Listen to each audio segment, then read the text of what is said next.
Hey guys, what's going on? It's been a little minute since I did an update on my channel, but today I wanted to just go through the plumbing on my tank and how I pretty much plumbed everything in from my fish room to my 300-gallon aquarium. So, starting with the top, we got two huge overflows on both sides. This was a design that was done at a local reef shop. I actually gave them the design, but it was based on an old school concept of having the big overflows on both ends of a tank. So I pretty much went with that. Obviously, if I had a new tank or doing a new design, I would change it and eliminate one of these overflows and probably have a overflow that's external. So going, both of these overflows have 1.5 inch drains that come down. Let's see if I can show you guys. So you can see 3 drains are plumbed into one end of the sump, which is where 3 out of the 4 drains go. It goes into a baffle here, pretty much to get the bubble trap done. After that, it overflows over to the sock area. Don't mind the saw creep. Really, cosmetics don't matter much for me, as far as especially the stuff behind the scenes when it doesn't affect the function. So goes into the skimmer area, which I have. This is the biggest size skimmer I can put in this area, and I raise it up 1.5 inches on the egg crate there. And after that, it goes through another bubble trap and into basically Refugium area that you see in blue. I'll go around the other end and show you that. But basically, this area is the return area where I have my plumbing that goes out and is picked up by the 2 Vortex pumps and pumped up through 2 1-inch returns. So I know it's a little hard to see, but there's 2 Vortex going up to 2 1-inch returns that return to the top of the tank, one on either side. They're both 1-inch. Pretty much I have a 45. This 45 is hitting the glass on this side, and it's going around. This other 45 hits the glass on this side. Roughly 6,000 gallons based on the pumps of flow going through my sump, and pretty much gives a nice surface agitation, as you can see up here. And I'll swing around. So this is the side with the refuge. So like I said, pretty much from here, this is the same area. So there's the 3 returns there, past the skimmer. And on this side, we have one of those 4 returns coming behind the Kimura, and it goes into my Refugium section. So this Refugium section is roughly half the width of this sump, and pretty much it has Cato in there, and another baffle here, egg crate baffle. Then it's going into a sock as well. So both ends of my Refugium have socks before it hits the return pumps. So this is basically a rectangle sock there, and some more rubber rock. So that's the recirculating portion of the sump there. And I do also run a chiller. So let me take you guys into the back room, but let me show you the routing of the piping. So the chiller is picked up by this 1-inch pipe here in the skimmer section. After the sump, after the skimmer section, or in the skimmer section, after the socks goes up, and it actually returns here. This is the cool water that returns here in a 3/4 pipe.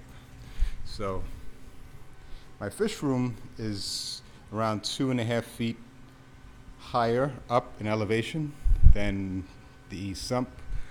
So basically it goes through, these are the 2 pipes. One is the when it returns the cool water, it's insulated, and at 1 inch is the basically the supply that goes to the chiller. So it goes up. Those are my drivers for my ATIs. I run 2 ATI fixtures, 8 lamps each, and 2 LEDs each. So they're 3-foot long fixtures, And yep, so it goes through the wall. This is my little area here where I keep a lot of my supplies. This is my crate when I do tank maintenance, which has been a lot less once I won this war on hair algae. So basic stuff, hoses, any treatment there. I don't treat really anything with a tank unless necessary. But yeah, so coming back here, this is my area where I do my fragging. And this is one of the lights that I use. I like this light because it has a magnifying glass and it is lit as well, so I can check the frags out and really get huge viewing pane, magnifying viewing pane here. So I do run Red Sea Coral Pro salts. This is a little area I made a little sink there. This is the pump that drives the system from the fish room. This is a Pan World 150. Pretty much it's sucking the line that I showed you in my skimmer from this 1 inch, and right now it's just recirculating back up through my chiller, Arctica chiller, and it goes back through the wall, back to the tank. I also do have 3 44-gallon brute cans back here. The one in the far back is what I use when I do a water change. So this one up front here is what I hold my 44 gallons of freshly mixed salt water. Pretty much is good for measuring. So I have 44 gallons of fresh salt water, and that bin holds the water that comes from the tank. So pretty much I have to turn a couple of valves here. You can see there's a bunch of valves that I have when I set everything up. So I would take the same power that's coming, the same water that's coming from the tank, instead of routing it to the chiller, excuse me, it goes to this bucket here. So I fill it up with 44 gallons and then in turn pump the water from that 44 gallon in the corner out to this drain here that you can see is piped in. So that's done in about a minute. This pump is really good and strong, so it pumps it out, and in turn once that's done, I go ahead and pump the water, the freshly mixed water from here, from this brute, back out, turn a couple of more valves, and have it go back up into my sump again. So it's a pretty quick process. I can go ahead and mix water ahead of time and keep it ready to go, and it takes around 10 minutes the most to do a 44-gallon water change. And yeah, it's been working well. I just have to keep an eye on things to make sure I'm here when the first pail fills up and before this one empties out.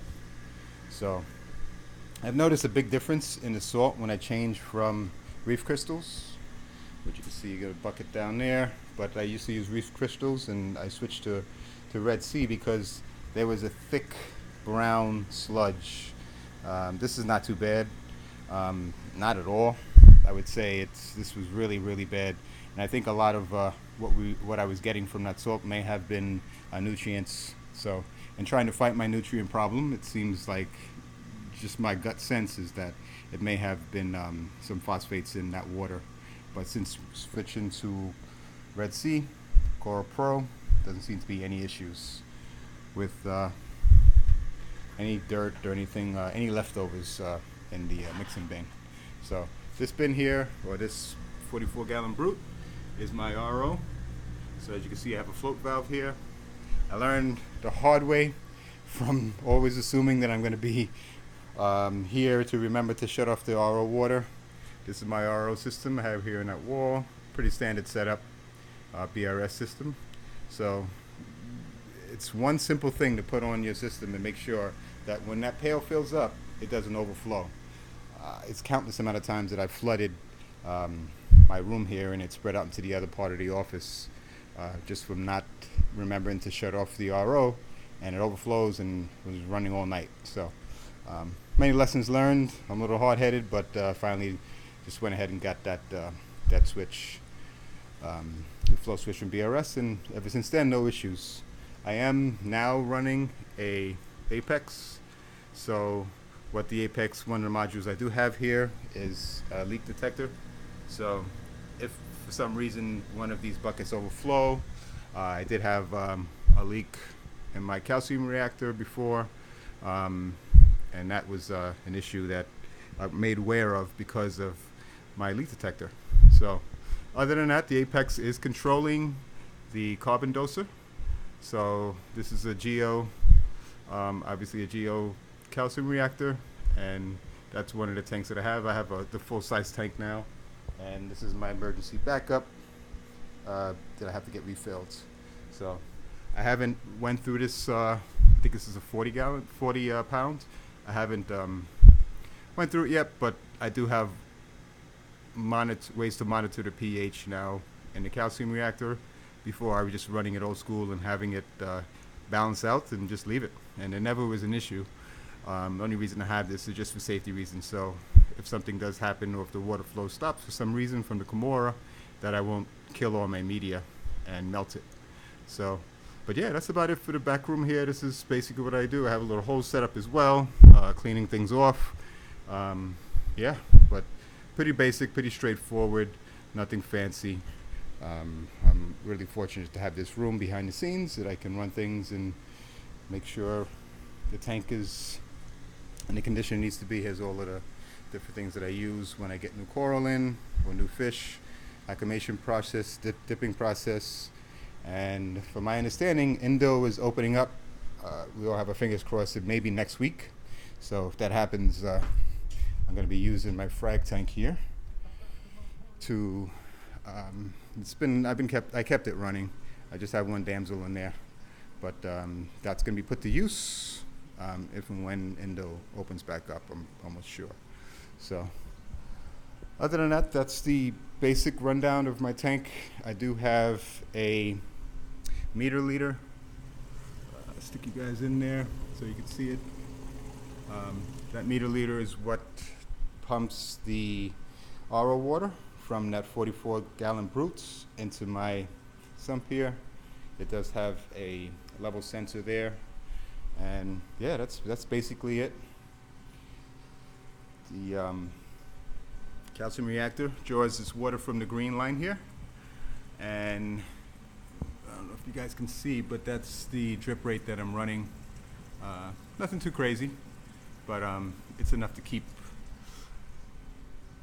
my alkalinity around 8, and based on my Trident, calcium is around 470, which is really higher than I think it actually is, but it seems like calcium is one of those funky readings that happens on my, it really pretty much gradually goes up on its own for some reason on the Trident.